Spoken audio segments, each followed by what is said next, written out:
Hello student, welcome to Navankur digi lessons class. मैं सीमा साद आपके बीच पुनः उपस्थित हूँ और आज आप मेरे साथ पढ़ेंगे क्लास 8 की सोशल साइंस का चैप्टर 6 जिसका नाम है स्थल मंडल, स्थल एवं स्थलाकृतियाँ। तो आइए हम शुरुआत करते हैं। सेल या चट्टान मीन्स सेल या चट्टान किसे कहते हैं? धरातल की रचना करने वाले सभी पदार्थ सेल कहलाते हैं। मीन्स जिनसे मिलकर धरातल की रचना होती है वे सभी पदार्थ सेल कहलाते हैं। और इसमें ग्रेनाइट की तरह कठोर, मिट्टी की तरह मुलायम सभी प्रकार के तत्व शामिल होते हैं। सेलें एक या अनेक खनिजों के मिश्रण से बनी होती हैं। मीन्स ये जो सेलें होती हैं वह कई खनिजों से मिलकर बनी होती हैं। निर्माण के आधार पर हम सेलों को तीन भागों में बांट सकते हैं। यह सेलों के तीन प्रकार होते हैं। पहला आग्नेय सेल, दूसरा अवसादी सेल और तीसरा है कायांतरित सेल। तो हम एक एक करके इन तीनों सेलों के बारे में विस्तार से समझेंगे।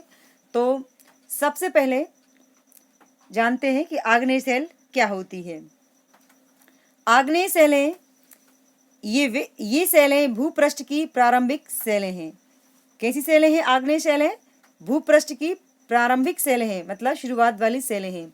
इन्हें हम प्राथमिक सेल भी कहते हैं। ये सेलें पृथ्वी के आंतरिक भाग में पिघले पदार्थों के ठंडे होने से बनी हैं। कैसे बनी है?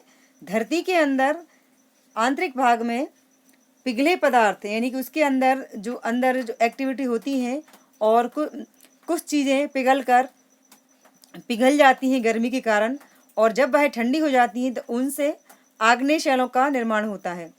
भूपृष्ठ के नीचे अति गर्म यानी बहुत ज़्यादा गर्म पिघला पदार्थ भूपर्पटी में अथवा उसके ऊपर ठंडा होकर कठोर हो जाता है। कैसे हो जाता है? भूपृष्ठ के नीचे, धरती के नीचे बहुत ज़्यादा जो गर्म पदार्थ होता है वह जब ऊपर आकर ठंडा हो जाता है और ठंडा होने के बाद कठोर हो जाता है, तो उसे हम आग्नेय शैल कहते हैं।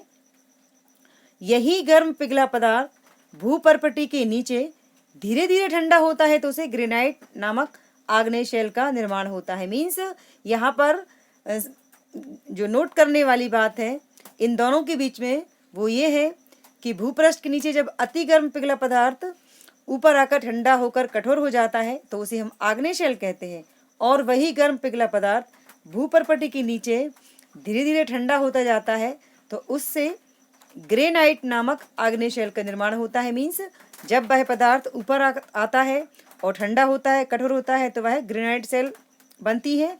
और वही यदि धरती के अंदर नीचे ये प्रक्रिया होती है तो ग्रेनाइट नामक आग्नेय शैल का निर्माण होता है।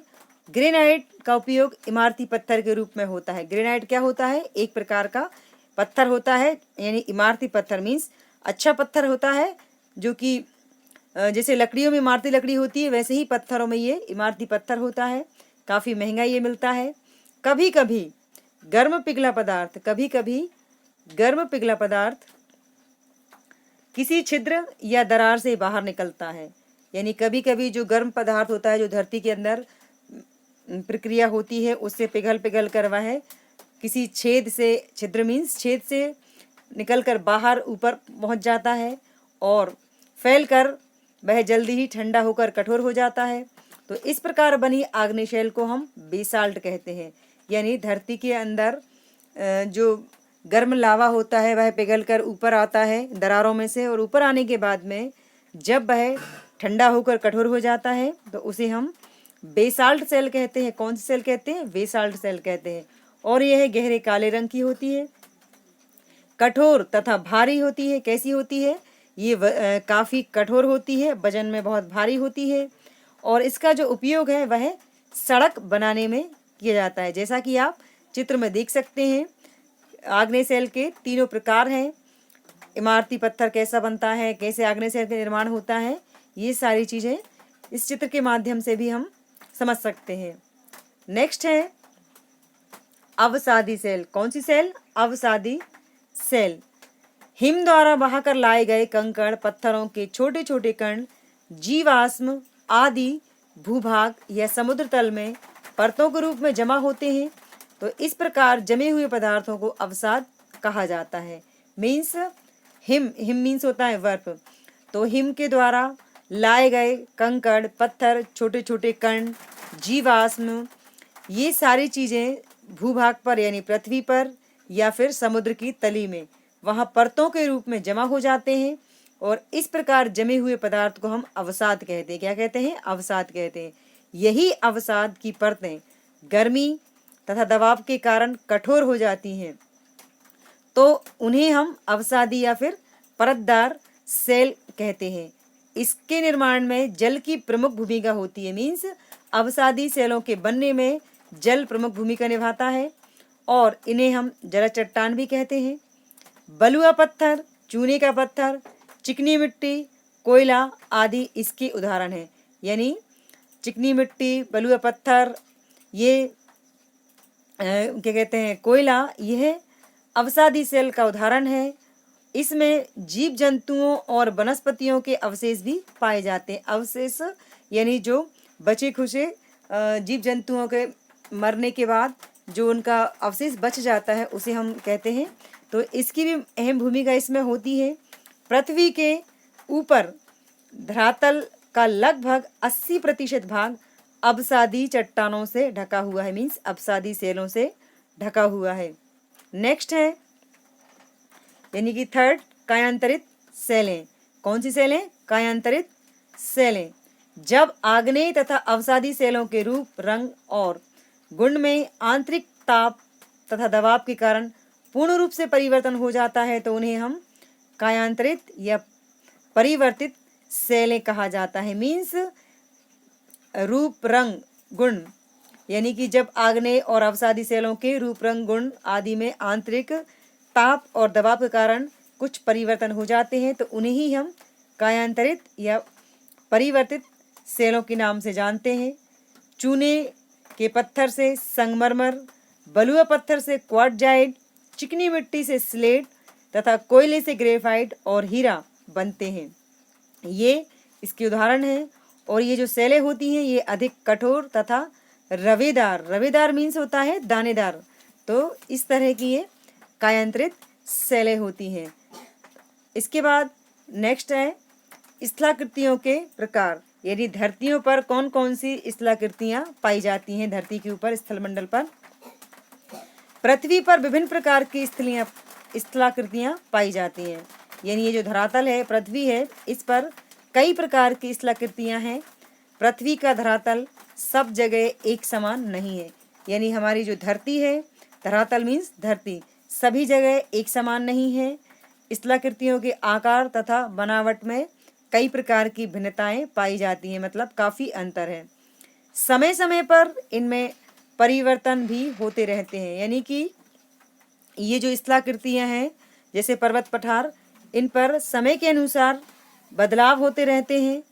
निर्माण प्रक्रिया तथा विशिष्ट लक्षणों के आधार पर स्थलाकृतियों को हम 3 वर्गों में बांट सकते हैं। पहला है पर्वत, पठार और मैदान। मीन्स धरती पर जो स्थलाकृतियां हैं, पर्वत, पठार और मैदान, इन तीनों के बारे में हम एक एक करके विस्तार से समझेंगे। पहली है पर्वत। आप सब जानते हैं कि पर्वत क्या होता है। धरातल का वह भाग जो अपने आसपास के भाग से अत्यधिक ऊंचा हो। मीन्स धरती का वह भाग जो कि अपने आसपास के क्षेत्र से काफ़ी ऊंचा हो, अर्थात समुद्र तल से जिसकी ऊंचाई लगभग 1000 मीटर या फिर उससे ज़्यादा हो, तो उसे हम पर्वत कहते हैं। यानी ऐसा भूभाग धरती पर जिसकी ऊंचाई समुद्र तल से कम 1000 मीटर ऊंची हो, उसे हम पर्वत कहते हैं। पर्वत की जो बनावट होती है वह कैसी होती है। पर्वत का शीर्ष यानी ऊंचाई वाला भाग कम चौड़ा और चोटीनुमा तथा इसका ढाल तीव्र होता है। कैसा है इसका ढाल? तीव्र होता है, मतलब ढलान ज़्यादा होती है। और ऊपर का जो भाग होता है वह चौड़ा कम होता है। पृथ्वी के संपूर्ण स्थलीय भाग के लगभग 20% भाग पर पर्वतों का विस्तार पाया जाता है। ये जो पृथ्वी है, इस पृथ्वी के 20% भाग पर पर्वत पाए जाते हैं। यानी इतना हिस्सा पृथ्वी का पर्वतों ने घेर रखा है। पर्वतों के कई प्रकार होते हैं। यानी पर्वत कोई एक प्रकार का नहीं होता, उसके भी कई प्रकार होते हैं। फॉर एग्जाम्पल ब्लॉक पर्वत, ज्वालामुखी पर्वत, वलित पर्वत, पर्वतों से हमें कई लाभ भी हैं। तो ये 3 प्रकार पर्वतों के होते हैं और पर्वतों से हमें कई लाभ होते हैं, जैसे कि नदियों के ये उद्गम स्थल होते हैं, मीन्स नदियाँ पहाड़ों से पर्वतों से निकलती हैं। मोस्टली नदियाँ पर्वतों से निकलती हैं। हमारे देश की गंगा, ब्रह्मपुत्र, सतलज, सिंधु, ये सभी नदियाँ भी हिमालय पर्वत से निकली हैं। इसलिए कहा जाता है कि पर्वत नदियों के उद्गम स्थल होते हैं। जलवायु पर प्रभाव डालते हैं, यानी इसके अलावा और क्या है इनके फायदे, जलवायु पर भी प्रभाव डालते हैं, यानी इनसे जलवायु बदलती रहती है तथा इनसे खनिज पदार्थ भी प्राप्त होते हैं। यानी पर्वतों से नदियों के उद्गम स्थल होने के साथ साथ इनसे जलवायु, मौसम पर परिवर्तन होता है, प्रभाव पड़ता है। इसके अलावा खनिज पदार्थ भी इनमें पाए जाते हैं। इसके बाद नेक्स्ट है पठार। पठार धरातल का वह भाग जो ऊंचा, विस्तृत एवं ऊपर से मेज की भांति सपाट हो। कैसा हो, यानी इसकी बनावट कैसी होती है कि धरती का वह भाग जो कि ऊंचा हो और काफ़ी लंबी चौड़ी जगह में फैला हो, विस्तृत मतलब काफ़ी बड़े भूभाग पर फैला हो, और ऊपर से एक मेज की भांति, मतलब जो मेज होती है पढ़ने की वाली टेबल, उसकी तरह वह कैसा हो, सपाट हो, मीन्स चारों तरफ से एक सा हो, तथा समुद्र तल से जिसकी ऊंचाई कम से कम 600 मीटर हो। कितनी हो, 600 मीटर हो या फिर इससे ज़्यादा हो, अधिक ऊंचा हो, तो वह पठार कहलाता है। पठार भी कई प्रकार के होते हैं। जिस प्रकार से पर्वत कई प्रकार के होते हैं, वैसे ही पठार भी कई प्रकार के होते हैं। फॉर एग्जाम्पल पर्वतीय पठार, महाद्वीपीय पठार, तटीय पठार। पठारों से भी हमें खनिज पदार्थ प्राप्त होते हैं और कई पठार बहुत उपजाऊ भी होते हैं। नेक्स्ट है मैदान। स्थलाकृतियों में जो तीसरी स्थलाकृति है वह है मैदान। धरातल का समतल, समतल मतलब चारों तरफ से एक सा, धरातल का समतल चौरस कम ऊंचाई वाला भाग मैदान कहलाता है। कौन सा भाग, धरती का ऐसा भूभाग जो कि समतल हो, चौड़ाई कम हो, ऊंचाई ज़्यादा हो, वह भाग मैदान कहलाता है।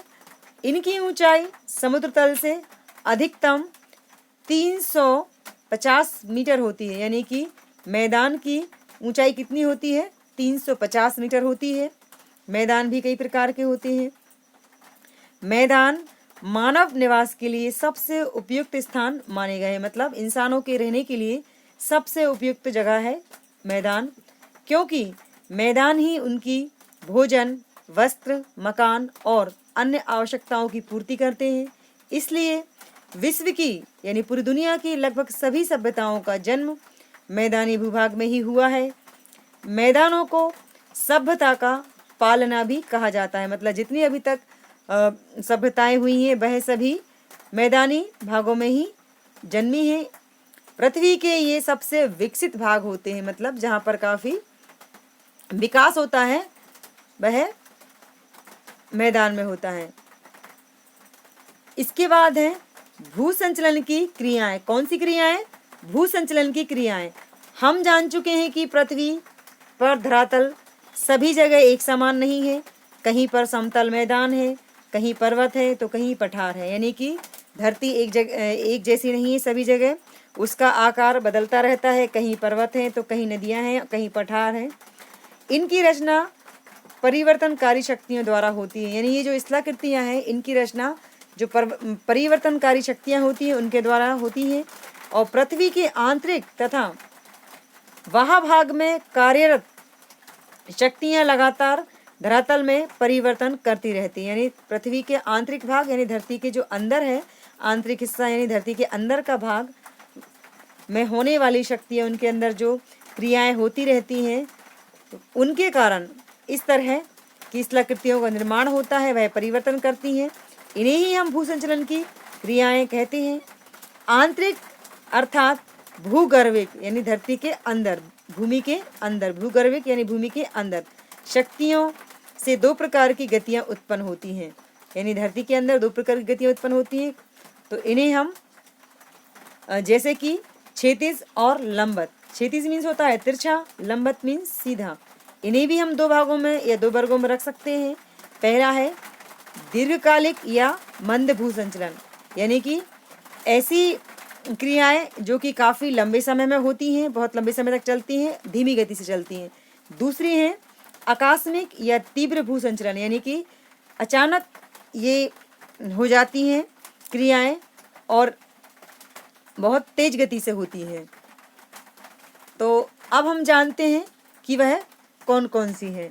भू संचलन, पहली है भू संचलन, दीर्घकालिक में भू संचलन यह अत्यंत मंद गति से होता है, यानी कि जो दीर्घकालिक भू संचलन है यह क्रिया बहुत धीमी गति से होती है और इसमें महाद्वीपीय एवं पर्वत निर्माणकारी भू संचलन गतियाँ सम्मिलित हैं। यानी कि जो दीर्घकालिक भू संचलन है यानी भूमि के अंदर क्रियाएं संचालित होती हैं उनमें महाद्वीपीय एवं महाद्वीप एवं पर्वतों का निर्माण होता है और यह बहुत ही धीमी गति से यानी मंद गति से ये प्रोसेस होती है। महाद्वीपीय निर्माणकारी भू संचलन विशाल भाग पर देखा जाता है, यानी कि हम देख सकते हैं काफ़ी लंबा चौड़ मतलब ये फैले हुए हैं और ये गतियाँ लंबवत दिशा में कार्यरत होती हैं। कौन सी दिशा में कार्यरत होती हैं ये गतियाँ? लंबवत यानी कि लंबाई में सीधी होती हैं, जिसमें भूपटल के ऊपर उठने तथा नीचे धंसने के क्रियाएं होती हैं, जिससे क्या होता है धरती का जो भाग होता है वह कुछ ऊपर उठ जाता है और कुछ नीचे धंस जाता है। इसमें पृथ्वी पर महाद्वीप, पठार तथा मैदानों की रचनाएं होती हैं, यानी कि जो दीर्घकालिक भू संचलन की क्रियाएं होती हैं उनसे धरती पर पर्वत, पठार और मैदानों की रचना होती है। नेक्स्ट है इसके बाद हमारा बलन। पृथ्वी के अंदर क्षैतिज भू संचलन द्वारा सेलों में लहर नुमा आड़े तिरछे मोड़ पड़ जाते हैं। इस तरह के मोड़ों को वलन कहते हैं। यानी जो क्रियाएं होती हैं दीर्घकालिक क्रियाएं जैसे कि उनमें तो उनसे क्या होता है मतलब वो किस तरह होती हैं, तो पृथ्वी के अंदर किस तरह होती हैं? पृथ्वी के अंदर क्षैतिज यानी कि तिरछी भू संचलन द्वारा सेलों में लहरनुमा जिस तरह से लहर होती हैं उनकी जैसी आड़े तिरछे मोड़ इनमें पड़ जाते हैं। तो इस तरह के मोड़ों को हम बलन कहते हैं, यानी कि धरती में आड़े तिरछी दरारें पड़ जाती हैं उन्हें हम बलन कहते हैं। और इनमें सेल स्तरों के कुछ भाग मुड़कर ऊपर उठ जाते हैं तो कुछ नीचे की ओर धंस जाते हैं। मीन्स ये जो बलन की क्रिया है इसमें धरती का कुछ भाग ऊपर उठ जाता है, कुछ नीचे धंस जाता है और इसमें संपीड़न बल कार्य करता है। कौन सा बल कार्य करता है? संपीड़न बल कार्य करता है। इसके बाद नेक्स्ट है भ्रंशन। भ्रंशन क्षैतिज भू संचलन से उत्पन्न दबाव तथा तनाव के कारण सेलों के टूटकर अलग होने की प्रक्रिया को हम भ्रंशन कहते हैं। क्या कहते हैं? भ्रंशन। यानी क्षैतिज भू संचलन से उत्पन्न दबाव और तनाव के कारण सेलें जो है टूटकर नीचे गिर जाती हैं या अलग हो जाती हैं तो उन्हें हम भ्रंशन कहते हैं। इसमें भूपृष्ठ का कुछ भाग ऊपर उठ जाता है और कुछ नीचे धंस जाता है। यानी ये जो ऊपर उठने और नीचे धंसने की जो प्रक्रिया है ये बलन में भी होती है और भ्रंशन में भी होती है। ये कॉमन है, दोनों में एक जैसी होती है। और भ्रंश घाटी या खंड पर्वत इसके उदाहरण है। यानी धरती पर ये जो भ्रंश घाटियाँ होती हैं और जो पर्वत होते हैं वह बलन का ही उदाहरण है। जैसा कि आप चित्र में भी देख सकते हैं भ्रंश घाटी का आपको बताया है। और इस पूरी प्रोसेस में तनाव बल कार्य करता है। बलन में संपीड़न बल कार्य करता है, यहाँ पर तनाव बल कार्य करता है। तो स्टूडेंट्स इस वीडियो में हमने ये जानने की कोशिश की है कि सेलें क्या होती हैं और उनके प्रकार क्या होते हैं। इसके अलावा धरती पर कौन कौन सी स्थलाकृतियाँ हैं और उनका निर्माण किस प्रकार होता है। आशा करती हूँ आपको समझ में आए होंगे। Thanks for watching.